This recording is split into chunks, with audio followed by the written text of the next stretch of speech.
Assalamualaikum warahmatullahi wabarakatuh. Kami mahasiswa dari Universitas Udayana Informatika, Fakultas Ekonomi dan Bisnis, Prodi Manajemen Sumber Daya Manusia, kelas 64, 5E01, kelompok 3. Video ini dibuat untuk menyelesaikan salah satu tugas dalam mata kuliah riset operasional dengan dosen pengampu Bapak Anissa Masri Bangun MM. Kami beranggotakan 4 orang mahasiswa yang masing-masing bekerja sama untuk memenuhi tugas dengan judul materi metode transportasi. Sebelum kami masuk pembahasan lebih lanjut, izinkanlah kami memperkenalkan diri terlebih dahulu. Yang pertama, saya sendiri atas nama Ayurit Maratri dengan NIM 64201158. Selanjutnya ada Asri Lulu Latifa dengan NIM 64201088. Dan yang berikutnya ada Dela Rahmawati dengan NIM 64200254. Dan yang terakhir ada David Nur Fajar dengan NIM 64201223.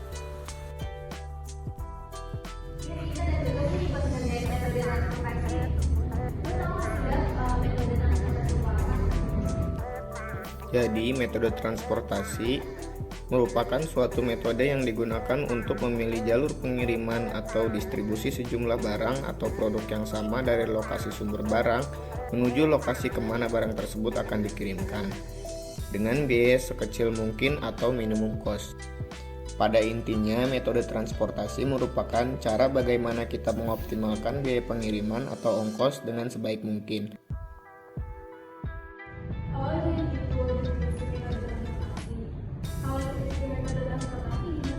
Ciri-ciri persoalan transportasi dibagi menjadi 4 poin.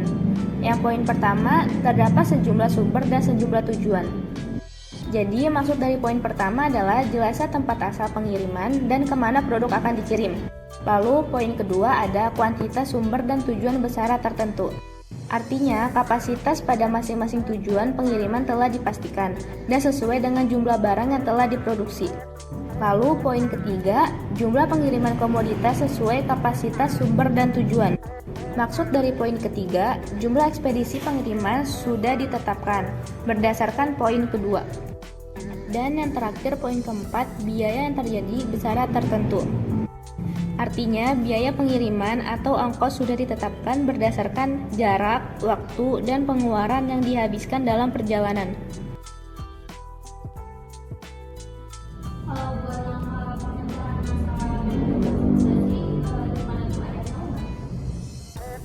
Langkah pemecahan masalah transportasi. Yang pertama, ada perumusan masalah. Jadi, di langkah awal ini kita harus merumuskan masalah sesuai dengan kasus yang didapat. Yang kedua, ada penentuan alokasi pengiriman. Maksudnya, alokasi pengiriman produk sudah ditetapkan sesuai dengan data yang ada. Yang ketiga, ada testi optimal. Jika belum optimal, maka lakukan alokasi pengiriman lainnya. Agar riset yang kita perlukan menjadi maksimal, kita perlu mengecek ulang apa yang sudah kita dapatkan melalui proses stepping stone. Yang keempat, ada realokasi sampai optimal. Artinya, jika sudah dioptimalkan melalui stepping stone, kita perlu realokasi dengan beberapa iterasi sampai benar-benar optimal. Nah, ini kan ada contoh studi kasusnya. Gimana kalau kita kerjain bareng-bareng aja? Boleh. Di sini ada contoh soal dari pabrik sosis dengan 3 lokasi produksi, masing-masing memproduksi 150 piece, 175 piece, dan 275 piece.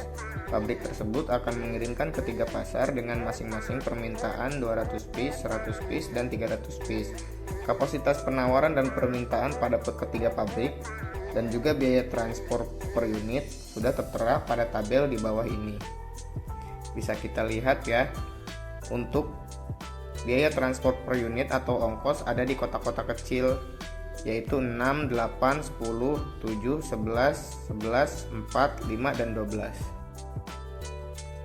Jadi, untuk penyelesaian studi kasus metode transportasi, ada 3 metode. Yang pertama, metode Northwest Corner atau NWC. Lalu yang kedua, metode Less Cost atau LC. Dan yang terakhir, ada metode Vogel. Pada metode NWC, yaitu sumber dan lokasi tujuan diurutkan dari sisi kiri ke kanan dan dari atas ke bawah dalam peta data matrix. Nah, kita bisa lihat di tabel ini, tabel pojok kiri atas dengan biaya ongkos 6 adalah titik pertama yang harus dicari angkanya.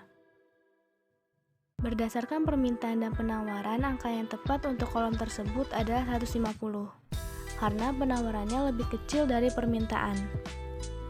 Ketika penawaran sudah terisi penuh, maka pasar 2 dan pasar 3 kita kosongkan atau kita beri tanda X.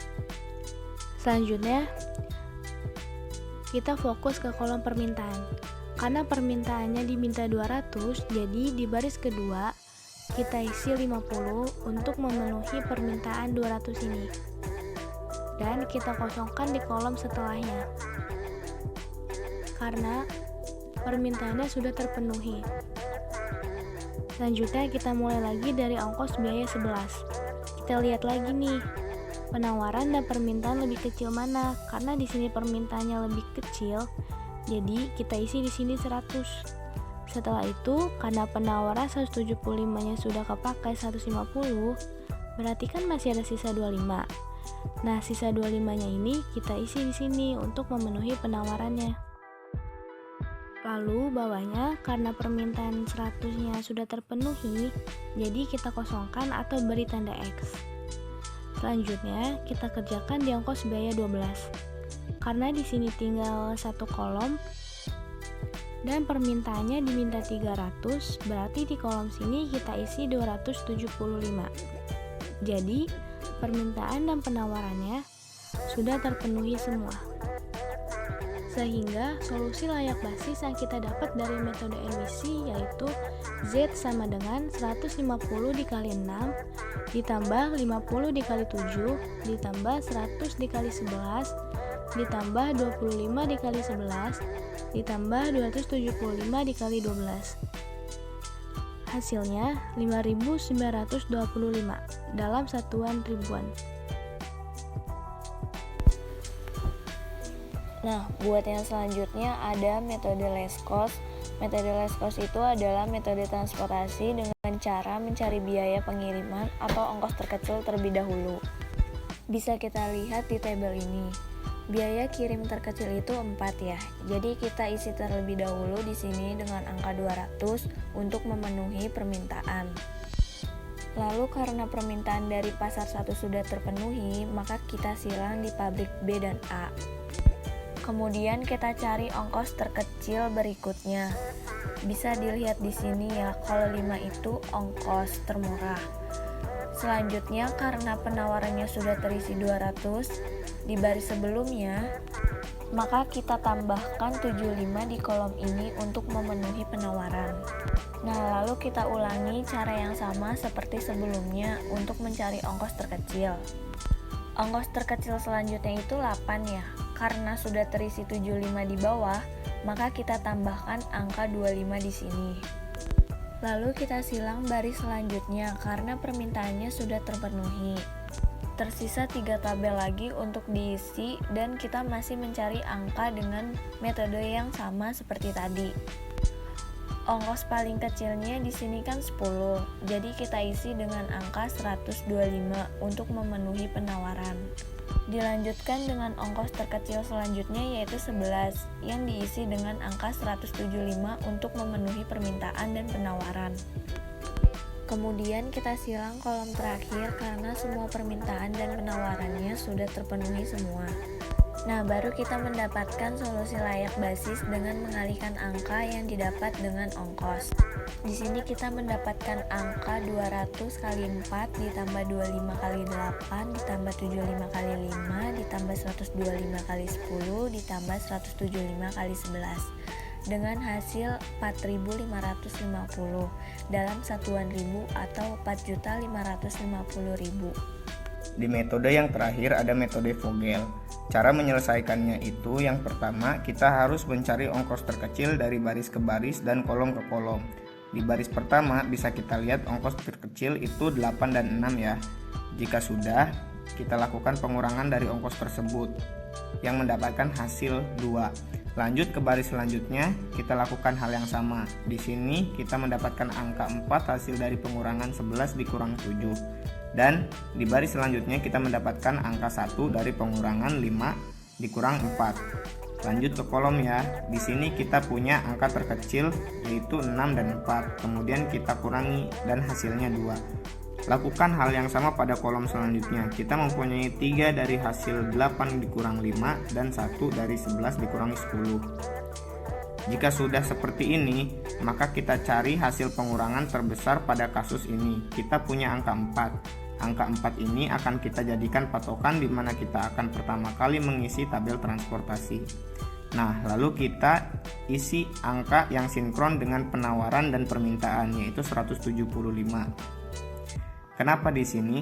Karena tabel ini merupakan tabel dengan ongkos terkecil dari baris angka 4. Lalu, karena penawaran sudah terpenuhi, maka kita silang tabel ke sampingnya. Sekarang kita mencari tabel-tabel yang bersinggungan dengan angka 175. Di sini kita isi angka 25 untuk memenuhi permintaan. Lalu step selanjutnya kita lakukan mulai dari awal dengan cara yang sama, yaitu mengurangi ongkos terkecil dari masing-masing tabel. Di sini kita punya angka 2 dari 8 dikurang 6 dan silang di baris kedua karena sudah terisi semua, jadi tidak perlu dipakai lagi. Kemudian 7 dari 12 dikurang 5. Lanjut pada bagian kolom kita mempunyai angka 2 dari 10 dikurang 12, 3 dari 8 dikurang 5 dan silang karena kolom sudah habis. Jika sudah didapatkan, kita cari lagi angka hasil pengurangan terbesar. Di sini kita mendapatkan 7 dan kita isi dari baris 7 dengan ongkos terkecil yaitu 5. Kita isi dengan angka 100 karena permintaannya lebih kecil. Lalu kita silang kolom atasnya karena sudah habis. Lanjut kita isi ke samping dengan angka 150 untuk memenuhi penawaran karena ada 25 dan 100. Dan kita isi lagi 150 di kolom ini untuk memenuhi semua penawaran dan permintaan. Karena semua permintaan dan penawaran sudah terpenuhi, maka kotak terakhir ini tinggal kita silang saja. Maka kita akan mendapatkan solusi layak basis, yaitu 175 dikali 7 ditambah 25 dikali 4 ditambah 100 dikali 5 ditambah 150 dikali 10 ditambah 150 dikali 12 dengan hasil 5.125 dalam satuan ribu atau 5.125.000. Jadi seperti itu. Jadi kesimpulan yang kita dapatkan dilihat dari 3 metode di atas. Bisa kita lihat jika metode least cost lah metode yang paling optimal dari persoalan ini untuk dilanjutkan ke metode selanjutnya, yaitu metode stepping stone. Nah, jadi itu cara memecahkan metode transportasi. Kalian yang di sini udah pada paham kan? Nah, buat kalian yang di rumah, semoga kalian juga paham ya.